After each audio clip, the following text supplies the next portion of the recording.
Are you in love with someone who seems more attached to their phone than to you? They carry their phone everywhere, yet your messages go ignored. And just when you begin to feel confused or uneasy, they suddenly text back with dramatic, guilt-inducing words as if you're the one at fault. If you're nodding right now, please be careful, because this may not just be a bad habit, it could be a sign you're dealing with a narcissist, a master manipulator of emotions in modern relationships. They don't need harsh words or violence to control you. They use silence, withdrawal, and that glowing screen in their hand. It's the ambiguity that breaks you, the constant waiting, the emotional limbo, the self-doubt that creeps in every time they leave you hanging. In today's video, we're going to expose 5 strange texting habits narcissists use, not to build connection, but to manipulate your emotional responses. You'll understand why you keep feeling confused, rejected, and like you're constantly chasing something that doesn't even exist. If you're ready to protect yourself from toxic dynamics and dive deeper into the psychology of narcissistic manipulation, don't forget to subscribe to this channel. Each week, I'll bring you powerful insights that help you heal, grow stronger, and finally reclaim your peace of mind. Are you ready to uncover the truth?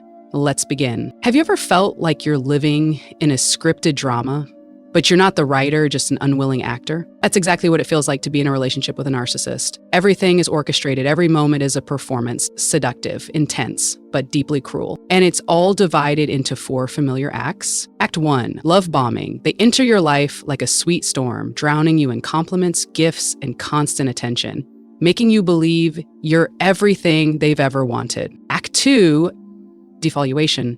Once you're fully invested, they start to chip away at your self-worth. Sarcasm, cold looks, emotional distance. Little by little, you start to doubt yourself. Act 3, discarding, cold and abrupt. They leave you in emotional ruins without a real explanation. Act 4, the Hoover. Just as you begin to heal, they reappear. They give you a glimmer of hope, only to crush it again. You find yourself in a toxic loop, pulled back in like a puppet on strings. But the scariest part, even their text messages, seemingly harmless, are part of the performance. It's not random. Every emoji, every pause, every seen but no comment is carefully calculated to manipulate your emotions and control your reactions. Curious to know how they play these mind games through a few simple words? Then stay with me. We're about to break down each of their texting tactics so you can finally stop falling for the silence and the sugar-coated lies. The truth starts right now. Tactic 1, emotional attack through love bombing when everything that seems perfect is actually a sweet trap. Try closing your eyes and recalling the first days you entered that relationship. Did everything happen too fast, too intense, too overwhelming? As if you were living in a romantic movie where you were the main character and they were the dream lover. Sweet, gentle, and never taking their eyes off you. They blanketed you with every form of affection imaginable. Sweet words, late night phone calls full of confessions, endlessly long and emotional texts like, I've never met anyone as special as you. From the very first moment, I knew you were my destiny. You're everything I've ever looked for. And so you were swept away, not just by their words, but by the feeling of being adored, prioritized, as if you were the center of their universe. This is exactly the love bombing phase, a tactic that psychologists often identify as the initial step in a narcissist's sophisticated emotional manipulation strategy. You'll find yourself surrounded 24/7, morning, a text saying, good morning, my princess. Noon, when are you eating? I miss you. Late at night. Sleep well, I just wish I could hold you. Every night. It sounds romantic, but let reason speak. Are they really that free to spend their entire day texting and calling you? Or is it part of a mission to completely consume your time, attention, and emotions, causing you to become dependent and lose your normal rhythm of life? In reality, narcissists don't love the way you think. They don't love to connect. They love to conquer, to control, and to fill their internal void for power. And to do that, they need you to fall into their trap completely. They want you to believe you are the one. No one has ever understood them like you. And if they lose you, they'll fall apart, but then you'll realize They don't fall apart. They disappear. Or worse, they begin to devalue you, making you doubt yourself. A mature, grounded person who truly loves you will never try to completely take over your personal space in a rushed way. They'll respect your rhythm and understand that trust takes time to build. But narcissists are different. They don't want to love you, they want to possess you. So if you're receiving affection that feels too much, if they come into your life like a whirlwind and overwhelm you to the point you feel out of control, pause for a moment. Love should never have to be that rushed. If you have experienced or suspect you are in a relationship like that, you are not alone. Please leave a comment below. Comment the number 1 if you resonate with what I'm sharing, or share your story if you wish to be heard. I'm building a healing community where we don't judge, but walk together, where every broken heart has a chance to heal and rise out of the darkness. Stay, because you deserve a love that doesn't ask you to sacrifice yourself. Tactic 2, when text messages become weapons of seduction and control. After binding you with sweet words and overwhelming affection in the beginning, the narcissist quickly shifts to a new form of attack, deeper, more intense, and more dangerous: manipulation through sexual desire. But remember, this is not a sign of genuine intimacy, but rather part of a carefully crafted script where physical contact is merely a tool to invade your personal space and break down your emotional boundaries. You begin to receive more and more provocative texts, explicit images, seductive hints, or requests for you to send similar content. They use sexual language like a game. And if you don't respond, you're made to feel cold, unemotional, or accused of being not attractive enough. But behind that seductive tone lies a coercive emotional pressure, cleverly disguised. If you really loved me, you'd be able to share something private. We're so close. Why are you still holding back? This is how I show love. Don't you understand me? It might sound sweet, maybe even intimate, but in reality, it's how they slowly chip away at your boundaries, turning your hesitation into compliance, even when deep down you feel uneasy, anxious, or simply not ready. Their real goal isn't connection, it's control. They create a bond through sensual intensity so that you become increasingly dependent on the emotional highs they intentionally manufacture. You lose the ability to distinguish between desire and damage, between true intimacy and calculated exploitation. They make you addicted to feeling chosen, desirable, wanted. But at the same time, it's the very trap that allows them to devalue, insult, or abandon you without remorse once they've gotten what they wanted. Once you've shared private images and vulnerable thoughts, they change their attitude from passion to coldness, from sweet to scornful, from pursuing you to controlling or even threatening you. You may feel humiliated, ashamed, or even disgusted with yourself. But worse than that,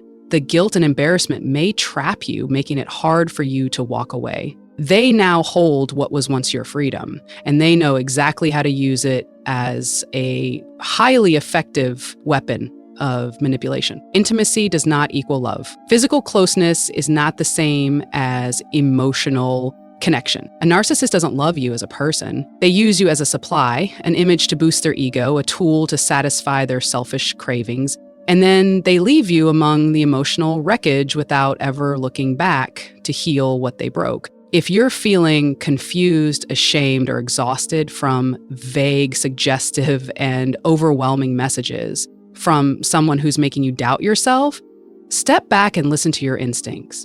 You are not wrong. You are not too sensitive. You are simply caught in a cycle of manipulation disguised as love. Comment number 2, if you've ever been manipulated through sexting, or share what you're going through if you feel ready. We're here not to judge, but to walk with you and to heal, because you deserve a love that makes you feel safe, free, and respected, not pressured to feel enough. Tactic 3, intermittent ghosting.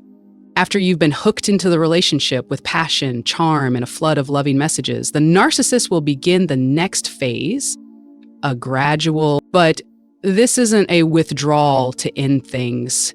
It's a sophisticated form of control disguised as deliberate absence. If before your phone lit up constantly with sweet messages, now everything becomes chillingly silent. The good morning texts suddenly become short, dry, or worse, disappear completely. Those late night calls that used to make you smile are now replaced by long periods of waiting in vain. Narcissists know very well that silence doesn't just hurt, it confuses you. They don't disappear entirely, but vanish just long enough to make you anxious, then suddenly reappear with a half-hearted message like, I was just too busy to text. Don't overthink, I've just been caught up with work lately. They don't apologize, don't explain sincerely, and most importantly, they don't acknowledge your hurt feelings. If you dare to ask or express your pain, they quickly turn the tables. Are you trying to control me? Why are you so sensitive? I need space, not pressure. And so you go silent again, not because everything is okay, but because you've started to doubt yourself. This deliberate withdrawal is how they create emotional addiction. Like someone experiencing withdrawal from a drug, you begin to crave their attention, to be loved like before. You'll do anything to win them back. Text first, apologize, even for things you didn't do wrong. At this point, the narcissist controls the pace of connection entirely, and you don't realize you're being manipulated. You're no longer yourself. You've become someone chasing after scraps of a love that was never real. The scariest part of this stage is you stop believing in what you feel. You start asking yourself, am I overreacting? Maybe he/she really is busy. Maybe I'm expecting too much. I should be more understanding. But you don't realize this. Your hurt feelings are valid. You're in love. You need connection. That's not wrong. But the narcissist will make you believe that your emotional needs are the problem. Be extremely cautious if you notice the following signs. Repeated absences with no clear explanation. Last-minute canceled plans with vague excuses. Inconsistent communication, sweet one day, silent the next. When you express your feelings, they accuse you of being too sensitive or overreacting. This is not the behavior of a busy person. It's the behavior of someone intentionally manipulating your emotional rhythm to create dependency. Narcissists often temporarily vanish to search for new supply, enjoy their freedom, or simply test how far you'll lower yourself for them. They might text again after days, weeks, even months, as if nothing ever happened. And you're left behind in worry, anger, sadness, and endless unanswered questions. Love is not a game of silence and coldness. Someone who truly loves you will never make you doubt your own emotions, will never disappear just to test your loyalty, and will never use their absence to assert their worth. Tactic 4, the Hoover when texts become the hook that pulls you back into the cage. Just when you begin to calm down and restore your peace after periods of emotional silence, the narcissist suddenly reappears. Not because they miss you, not because they truly love you. They come back for one reason only. They sense that you're starting to slip out of their control. And nothing threatens their inflated ego more than that. They don't need an apology. They don't need an explanation. All they need is for you to return to your old role, obedient, waiting, anxious, and dependent. After a long period of silence, your phone suddenly lights up with a series of urgent texts. Where are you? Why are you so silent? Call me immediately. What's going on? Are you okay? Don't go quiet like this. And along with those texts come multiple missed calls. You panic, you feel worried, you fear something serious may have happened. But when you respond, rushed, anxious, what you receive is blame, sulking, accusations, and your emotions dismissed. In truth, those messages mean nothing important. They are just a part of the hoovering tactic, a strategy used to pull a victim back into the narcissist's orbit by triggering emotional reflexes, like an old addiction returning. You're drawn back to the very place you tried so hard to escape through one thing, anxiety.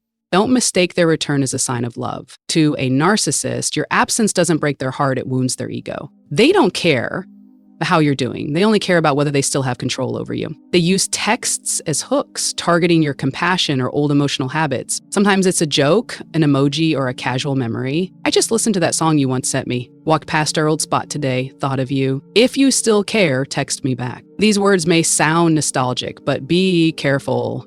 They're echoes of a song you should no longer replay. Even if you've blocked, unfollowed, or clearly stated that you don't want contact, they may still appear out of nowhere.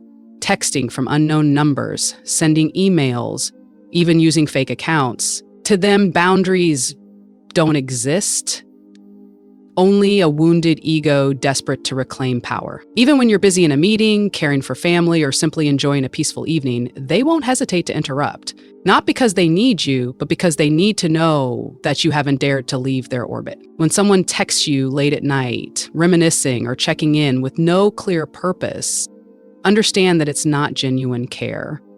It's a subtle, dangerous way to pull you back into the toxic cycle. Seemingly random messages or accidental meetups are often carefully disguised moves in their strategy to regain control. You don't owe them a response. You already explain. And you absolutely have the right to block, delete, and remain silent, because your peace is worth far more than the emotional scraps they throw your way. If you've fallen into the hoovering trap before, don't blame yourself. Narcissists are skilled at triggering your empathy and using it to regain control. Ooh, but you're different now. You've started to recognize the game, and you have every right to end it.